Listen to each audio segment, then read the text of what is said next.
आपकी फसल का एक ऐसा शत्रु जो आंखों से दिखाई नहीं देता है, लेकिन फसल के अंदर लगभग 80 से 90% तक नुकसान पहुंचा देता है।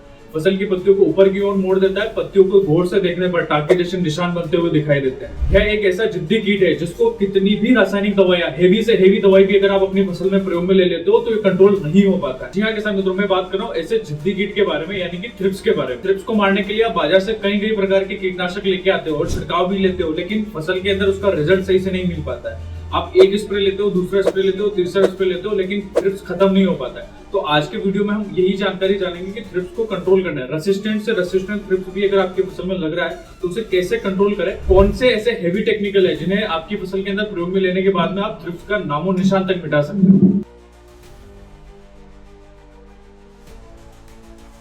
तो अगर आपने अभी तक कात्यायनी ऑर्गेनिक्स के YouTube चैनल को सब्सक्राइब नहीं करा तो अभी YouTube चैनल को जल्दी से सब्सक्राइब कर लीजिए, क्योंकि इस YouTube चैनल पर आपको आपकी फसल से संबंधित सारी समस्याओं की कंप्लीट जानकारी मिलने वाली है। किसान मित्रों, वीडियो में हम आगे बढ़ते हैं और बात करते हैं आखिर में ये थ्रिप्स होता क्या है और इसका लाइफ साइकिल कैसा होता है। थ्रिप्स एक प्रकार का रस चूसक कीट है जो पत्तियों में से लगातार रस चूसकर पत्तियों को ऊपर की ओर मोड़ देता है, जिससे पत्तियां आपको कटोरीनुमा आकार की दिखाई देने लगती है। थ्रिप्स का अटैक हमेशा नाजुक पत्तियों में देखने को मिलता है और अगर आपको देखोगे, गौर से पत्तियों को देखोगे तो पत्तियों में आपको टांके जैसे निशान बने हुए दिखाई देते हैं और ऐसा भी दिखेगा जैसे किसी ने पत्तियों को खुरेस दिया। थ्रिप्स हमेशा पौधे की नई पत्तियों यानी कि नाजुक पत्तियों पर अटैक करता है, क्योंकि इन पत्तियों में से रस चूसना आसान होता है और उन्हीं पत्तियों पर सबसे ज्यादा हमला करता है। अगर आप गौर से देखोगे तो आपकी फसल के अंदर ये कभी भी पुरानी पत्तियों पर हमला नहीं करेगा, क्योंकि पुरानी पत्तियां हार्ड होती है और उनके सरफेस पर बैठकर रस चूसना काफी मुश्किल होता है। इसी कारण से पुरानी पत्तियों को छोड़कर नई पत्तियों पर ज्यादा हमला करता है। थ्रिप्स के लाइफ साइकिल की अगर मैं बात करूं तो इसकी टोटल 4 अवस्थाएं होती है। पहली होती है एग,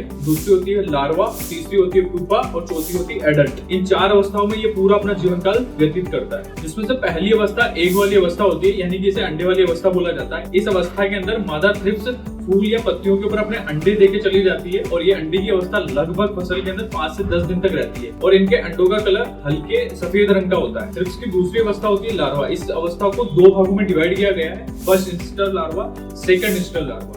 इस अवस्था में थ्रिप्स पत्तियों के ऊपर रेंगता है और रेंगकर जो है पत्तियों में से रस चूसता है। थ्रिप्स की तीसरी अवस्था होती है प्यूपा अवस्था, यानी कि इस अवस्था को कोशावस्था के नाम से भी जाना जाता है और ये थ्रिप्स की सबसे खतरनाक अवस्था होती है, जिसमें थ्रिप्स फसल को सबसे ज्यादा नुकसान पहुंचाता है। और अगर थ्रिप्स इस अवस्था तक पहुंच चुका है तो इस अवस्था पे आने के बाद में थ्रिप्स को कंट्रोल करना बहुत ही मुश्किल हो जाता है। थ्रिप्स की चौथी अवस्था है एडल्ट अवस्था। इस अवस्था में थ्रिप्स के पंख आने लग जाते हैं और ये उड़ना शुरू कर देता है, यानी कि ये एक पत्तियों में से रस चूसकर दूसरी पत्तियों पर जाके बैठना शुरू कर देता है। इसी कारण से आपको फसल के अंदर वायरस फैलते हुए भी दिखाई देने लगता है। किसान मित्रों, यही थी थ्रिप्स की पूरी लाइफ साइकिल। अब वीडियो में हम आगे बढ़ते हैं और बात करते हैं आखिर में इस थ्रिप्स को कंट्रोल कैसे किया जाए। किसान मित्रों, अगर आप थ्रिप्स को कंट्रोल करना चाहते हैं तो आप केमिकल कीटनाशक को इस्तेमाल करने से पहले कुछ कल्चरल प्रैक्टिस को अपना सकते हो। अगर आप उन कल्चरल प्रैक्टिस को अपनाते हो तो थ्रिप्स की मात्रा कम हो सकती है आपकी फसल के अंदर। और कल्चरल प्रैक्टिस की अगर मैं बात करूं तो आपको सबसे पहले नीले और पीले कलर के स्टिकी ट्रैप अपने खेत के अंदर लगा देने हैं और इनकी संख्या की अगर मैं बात करूं तो आपको लगभग 10 से 12 स्टिकी ट्रैप लेने हैं और खेत पर अलग अलग जगह पे इनको इंस्टॉल कर देना। ये स्टिकी ट्रैप आपको ये बताएंगे कि आपकी फसल के अंदर थ्रिप्स का अटैक हुआ कि नहीं हुआ, यानी कि ये मॉनिटरिंग का काम करेंगे। अगर आपको एक पत्ते के ऊपर 4-5 थ्रिप्स चिपके हुए दिखाई दे रहे हैं तो आपको तुरंत ही कीटनाशक दवा का छिड़काव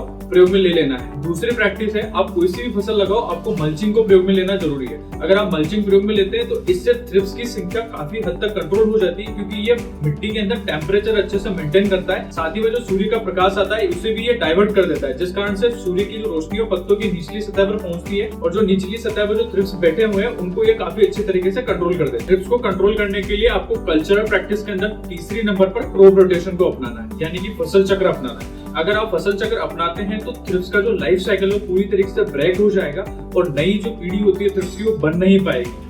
उसी कारण से आपको काफी अच्छे तरीके से बिना किसी कीटनाशक, बिना किसी दवाई के आप थ्रिप्स को काफी अच्छे तरीके से नियंत्रित कर पाए। थ्रिप्स को कल्चरल प्रैक्टिस से कंट्रोल करना चाहते हो तो आपको चौथे नंबर पे एक बात ध्यान में रखनी है कि आपकी जो भी फसल कंप्लीट हो जाती है उसके बाद में आपको आपकी खेत की गहरी जुताई करके खेत को लगभग महीने से 1.5 महीने तक खाली छोड़ देना है, जिससे मिट्टी को तेज धूप लगेगी और थ्रिप्स के जो भी अंडे जमीन में पड़े हुए हैं वो पूरी तरीके से नष्ट हो जाएंगे और उनकी नई पीढ़ी तैयार नहीं हो पाएगी। किसान मित्रों, अगर आप थ्रिप्स को कंट्रोल करना चाहते हैं तो सबसे पहले और सबसे बेस्ट ऑप्शन है आपके पास में ट्रिपल अटैक। ट्रिपल अटैक के अंदर आपको 3 फंगस मिलेगी, यानी कि पहली है वर्टिसिलियम लेकानी, दूसरी है मेटारहिज्म एनोसोमोली, तीसरी है बवेरिया बेसियाना। इन तीनों फंगस का एक कॉम्बिनेशन होता है इसकी मात्रा आपको प्रति लीटर पानी के हिसाब से 305 ml या फिर अगर पाउडर वाला फॉर्म है तो आपको 3 से 5 ग्राम प्रति लीटर पानी के हिसाब से प्रयोग में लेना है। इसको अगर आप प्रयोग में लेते हैं तो फंगस जो है जैसे ही आप स्प्रे करोगे अपनी कॉलोनी बनाएगी और जितने भी रस चूसक कीट है, स्पेशली उसमें थ्रिप्स की अगर मैं बात करूं तो ये थ्रिप्स की जो पूरी लाइफ साइकिल है उसको ब्रेक कर देती है और आगे की पीढ़ी बन नहीं पाती है और जो थ्रिप्स जितना अटैक अभी आपकी फसल के अंदर हुआ है वहीं पर रुक जाता है। थ्रिप्स को नियंत्रित करने के लिए दूसरे नंबर पर हमने काफी अच्छे कीटनाशक को रखा है, उसका नाम है कात्यायनी नाशक। नाशक के अंदर फिप्रोनिल 40% तक पाया जाता है और इमिडाक्लोप्रिड भी 40% पाया जाता है। इसके अंदर डबल टेक्निकल होने के कारण ये थ्रिप्स पर काफी लंबे समय तक और काफी